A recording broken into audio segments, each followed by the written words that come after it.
Well, we have a bit of an exclusive story from Guido Fawkes, this time on the business department of this so-called conservative government. We talked about this a while ago. The Department of Business have written an 83-page report on net zero and how to make net zero inclusive and full of rainbows and unicorns and hashtag be kind. Why they're making this about social issues, I have no idea. Everything's political, even when it comes to net zero.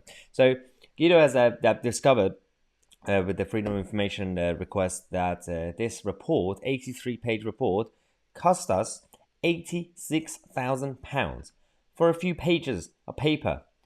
Ironically bad for the environment.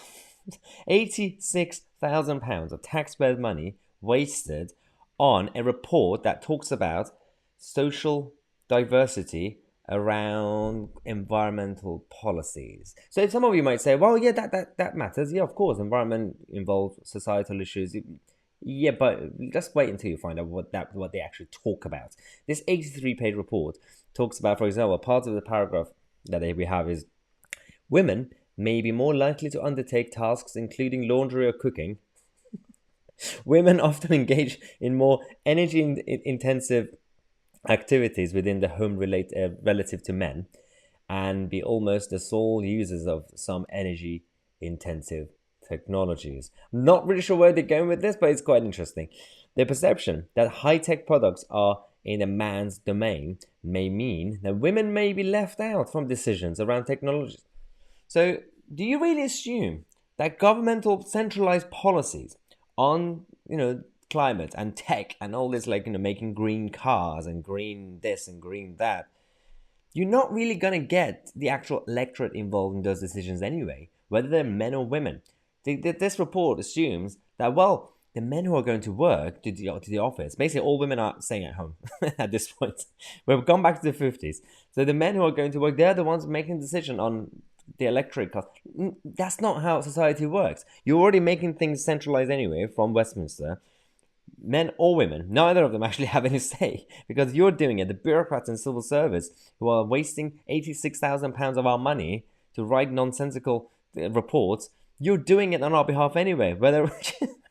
And then, so you had this source from the business department talking to Guido about this a while ago, saying that this whole culture of writing reports and based on taxpayers' money and just unicorn stuff has become an industry in itself in the civil service, and it's got to stop. Producing reams of meaningless babble like this is a waste of taxpayers' money and threats to discredit and distract them the importance of cutting emissions. So even the realistic policies around and threats around the environment. So all of us, I can hopefully assume that almost all of us like clean environment, as in clean air, clean water. We want to be able to live in a normal environment. We don't want to live in chaos, right?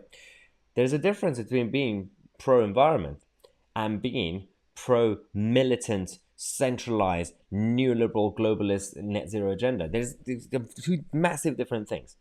And people don't really assume they don't understand this, the ones who are going with the Greta Thunberg ideology. They assume that if you reject net zero and COP26, then you're just basically the devil. You're like the denier who should basically live under the bridge, but the bridge has to be green, because otherwise, the canal and the bridge, everything has to be green. Otherwise, you can't live there. It's really weird. These are the people who basically cleaned up Glasgow. They removed all the homeless people, and they said, guys, you can't sit here on the streets because we've got presidents and prime ministers coming to Glasgow to attend COP26 to have their caviar on their avocados. So homeless people, you mean nothing to us. Nicola Sturgeon ordered us to remove you. They don't care about people. They just care about their ideologies. So I wanted to let you guys know about this exclusive story that Guido found out. So well done to the Guido boys for this investigation. And thanks again, guys, for all the support. Make sure to share this video, subscribe to the channel. I'm Tousi, and we are the media.